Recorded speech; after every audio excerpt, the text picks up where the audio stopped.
নমস্কার বন্ধুরা, সবাইকে গোপুসন্না চ্যানেলে স্বাগত। বন্ধুরা, আজকে আমাদের আলোচনার বিষয় হলো চৈত্র মাসে কৃষ্ণপক্ষে পাপমোচনী একাদশীর মাহাত্ম্য এবং সঠিক সময়সূচি।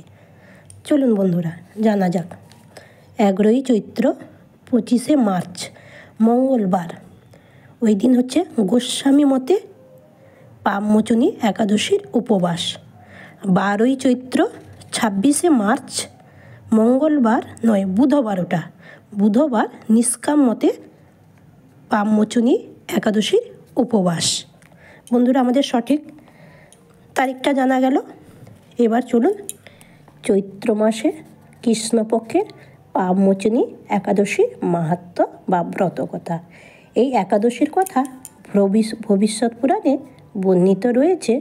মহারাজ যুধিষ্ঠির প্রশ্নের উত্তরে ভগবান শ্রীকৃষ্ণ বললেন, চৈত্র মাসে কৃষ্ণপক্ষের একাদশীর নাম হলো পাপমোচনী একাদশী।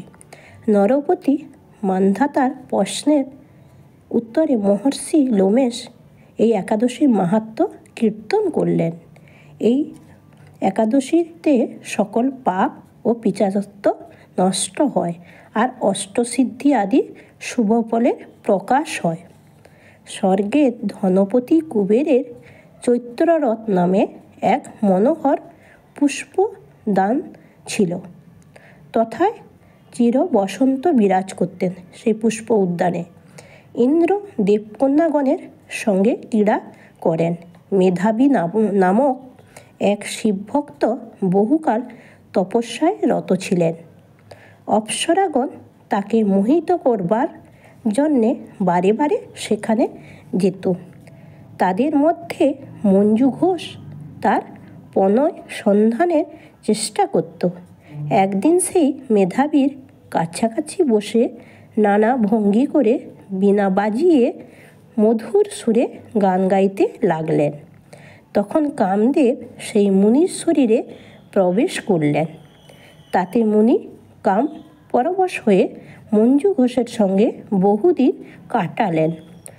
সাধন ও ভজনের কথা ভুলেই গেলেন। তথাপিও তার মনে স্বাদ মেটে না। 50 বছর বিগত হলেও মনে ভাবলেন একদিন মাত্র।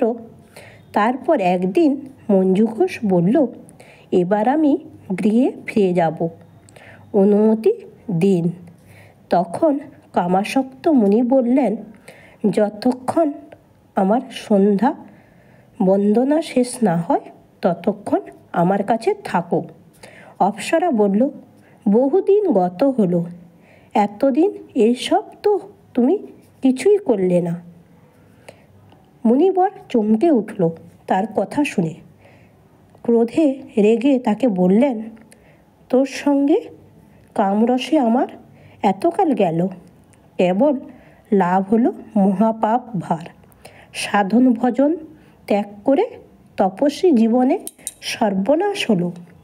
তুই কুলটা পতিতা আমার শাপে পিশাচত্ব হবি। তখন মঞ্জু ঘোষ মুনির চরণ ধরে পাপমোচনের ব্যবস্থা চাইলেন।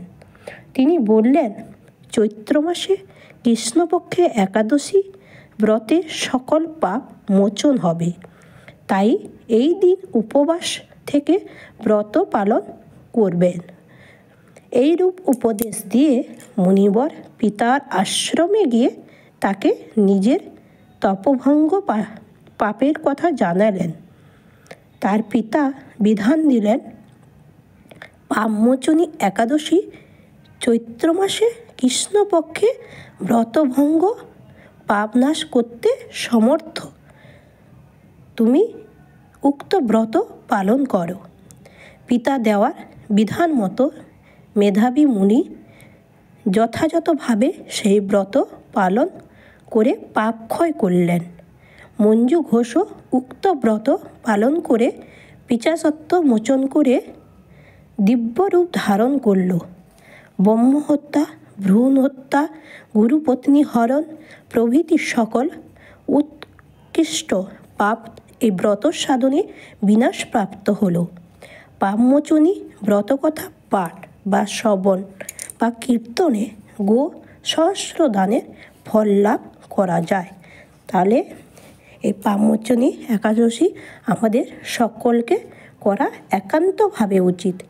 আচ্ছা, চৈত্র মাসে 11ই চৈত্র 25শে মার্চ মঙ্গলবার গোস্বামী মতে যারা একাদশী পাপমোচনী একাদশী করবেন তাদের পারণের টাইম হচ্ছে 9টা 41 মিনিট 36 সেকেন্ডের মধ্যে বুধবার দিন। আর যারা বুধবার দিন একাদশী নিষ্কামতে পালন করবেন তাদের ব্রত পালনের নিয়ম হচ্ছে বৃহস্পতিবার 13ই চৈত্র 27শে মার্চ সেটা করবেন 9টা 41 মিনিট 4 সেকেন্ডের মধ্যে, যারা নিষ্কামতে একাদশী পালন করবেন। বন্ধুরা, বোঝা গেল। আজ এই পর্যন্ত। সবাই বেশি বেশি হরির নাম করবে এই দিন। হরে কৃষ্ণ কৃষ্ণ কৃষ্ণ হরে হরে, হরে রাম রাম রাম হরে হরে, রাধে রাধে, হরি বল। জয় গৌর, জয় নিতাই, রাধা রানী কি জয়। বন্ধুরা, সবাই ভালো থাকবেন, সাবধানে থাকবেন, সুস্থ থাকবেন। হরি বল, হরি।